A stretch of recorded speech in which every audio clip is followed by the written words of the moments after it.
Ever heard of Rogers? Maybe you're a Canadian and you're instantly thinking of your internet bill, your phone plan, or the Blue Jays game. But here's a question that might surprise you. Is Rogers only in Canada? Seriously, think about it. We're so used to brands being global titans, spreading their tentacles everywhere.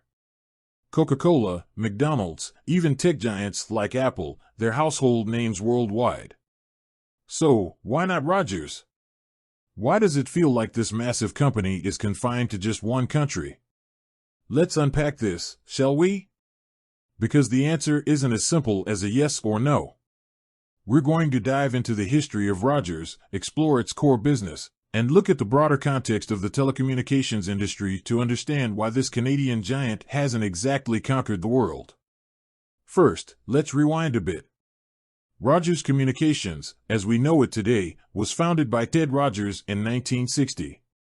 But the story really starts much earlier, with his father, Edward Rogers Sr., who was a pioneer in radio technology. He invented the AC radio tube, which revolutionized radio receivers, making them more practical for home use. So, the Rogers legacy is deeply rooted in innovation and communication. Ted Rogers, inheriting this entrepreneurial spirit, saw the potential of cable television and telecommunications. He built Rogers Communications into a powerhouse, expanding into cable TV, internet, wireless, and media. Think about it, they're not just a phone company. They own a major sports team, they own broadcasting networks, they're a massive media conglomerate. This breadth of services is a key part of their strategy, and it's also a crucial factor in understanding their geographic focus. Now, why Canada? Why not the US, or Europe, or Asia? Well, the answer lies in a combination of factors, starting with the regulatory environment. Telecommunications is a heavily regulated industry. In Canada, the Canadian Radio, Television and Telecommunications Commission, CRTC, plays a significant role in shaping the market. They regulate everything from licensing to pricing to foreign ownership. This regulatory framework is designed to protect Canadian interests and ensure a competitive market, but it also creates barriers to entry for foreign companies and, conversely, makes it less straightforward for Canadian companies to expand internationally. Think about the sheer infrastructure investment required to build a national telecommunications network. We're talking about laying down cables, building cell towers, establishing data centers. It's a massive undertaking, and it's incredibly expensive. Rogers has focused its resources on building a robust network within Canada. Why spread your resources thin across multiple countries when you can dominate a single, albeit large, market? This strategy has allowed them to build a strong, integrated network that serves millions of Canadians. Another crucial factor is market saturation. The Canadian telecommunications market, while competitive, is relatively concentrated. Rogers, Bell, and TELUS are the three major players, and they control a significant portion of the market. This oligopoly, while sometimes criticized, allows these companies to invest heavily in infrastructure and innovation. But it also means that entering new markets, especially established ones, is incredibly difficult. Imagine trying to break into the US market, where you'd be competing with giants like Verizon, AT&T, and T-Mobile. It would require enormous capital investment and a significant marketing push. Then there's the cultural context. Rogers has built a strong brand identity in Canada.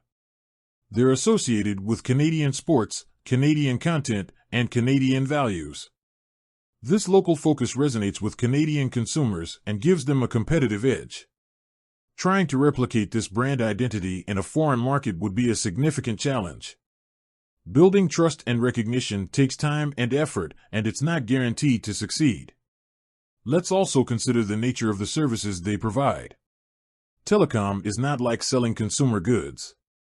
You can't just ship boxes of internet routers or cell phones across borders.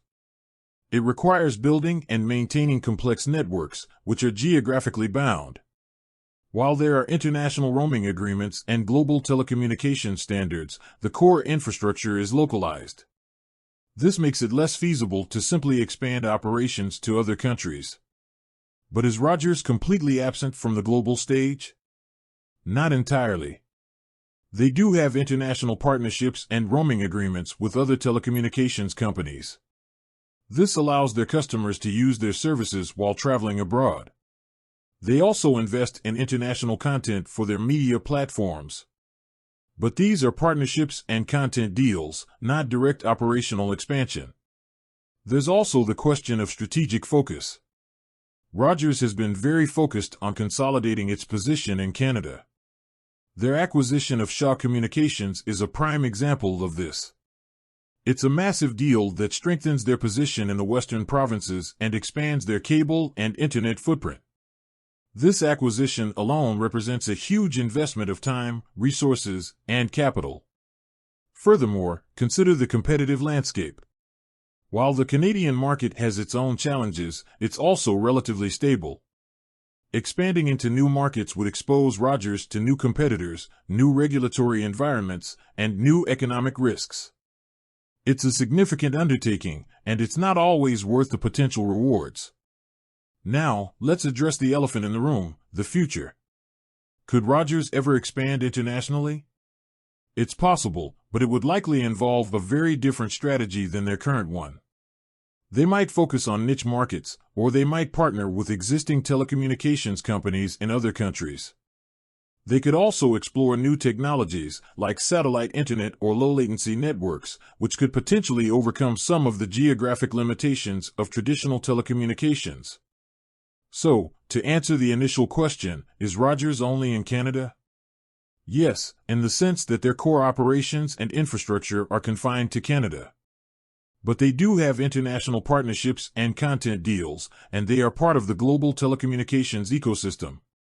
The reasons for their domestic focus are complex and multifaceted, involving regulatory factors, infrastructure investments, market saturation, and strategic choices. It's also worth noting that the telecommunications industry is constantly evolving. New technologies and new business models are emerging all the time. Who knows what the future holds? Perhaps Rogers will one day expand its reach beyond Canada.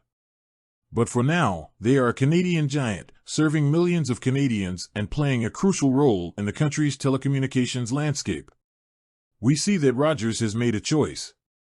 They have chosen to be a major player in Canada, and they have done so successfully. They have built a strong brand, a robust network, and a loyal customer base. They have chosen depth over breadth, and it has served them well. And that choice, that focus, is what makes them distinctly Canadian. We are used to seeing massive global corporations, but Rogers reminds us that a company can be successful by focusing on its home market. It's a testament to the strength of the Canadian market and the success of Rogers' strategy.